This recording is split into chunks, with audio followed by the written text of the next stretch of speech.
Thousands of families are attending the World's Meeting of Families, small ones, big ones, but also what's called rainbow families.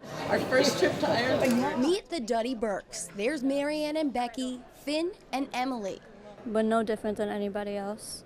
We're a family, we work, we go to school, we have dinner together. It's nothing different than having a mom and a dad or just a mom. As far as they know, they're the only openly rainbow family or same-sex parented family attending the World Meeting in Dublin. This is not a burden. It's not a sin. It's not something we have to figure out how to suffer with. It is a blessing that the church hasn't learned how to accept yet. Marianne DUDDY-BURKE, the executive director of Dignity USA, a group of Catholics committed to working toward LGBT equality, says she doesn't necessarily feel welcome at the World Meeting of Families, but still, she needs to be here. By being here, we make the point that LGBTI folks are members of our church. We're members of the body of Christ.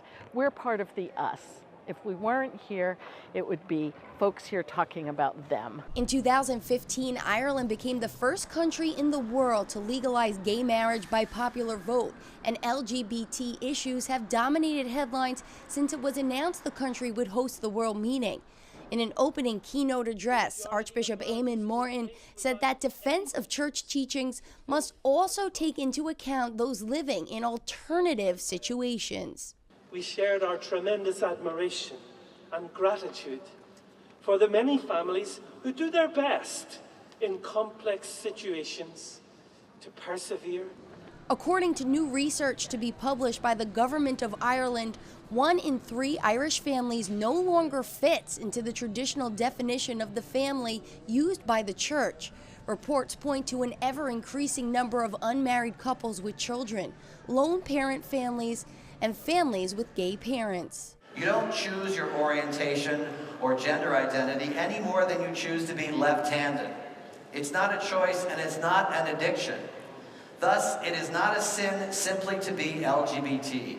Father James Martin, an advocate for LGBT Catholics, gave a presentation on the subject, pushing the church to reach out more, saying it is, quote, shocking how little the church has stood up for the persecuted community. By not welcoming, by excluding LGBT Catholics, the church is falling short of its call to being God's family. By excluding LGBT Catholics, you are breaking up God's family. You are tearing apart the body of Christ. Becky Duddy-BURKE agrees. The former Sister of Mercy says people are lacking exactly that. We need to be not excluded, not pitied upon, but to be listened to and valued for who we are as, creations of God. Though both she and Marianne were excited to come, their children took more convincing. Last time we were at the event, it was just really hard for our family hearing the comments. We're not our parents' children, that having a mom and a dad would be better than having 2 women that were being harmed by having 2 mothers. I wanted to come to prove to everyone that to accept us for who we are. The family hopes that by being here, they can send a message directly to Pope Francis. Though their spirits have been higher, they still have hope. He's so pastorally based that I think if he had the chance to really hear about our lives from folks like us and from folks, LGBTI people from all around the globe, it couldn't help but change church policy. In the United States, LGBT youth are 5 times as likely to have attempted suicide than their straight counterparts. The Duddy-BURKEs hope that one day, all families can make themselves at home at the World Meeting.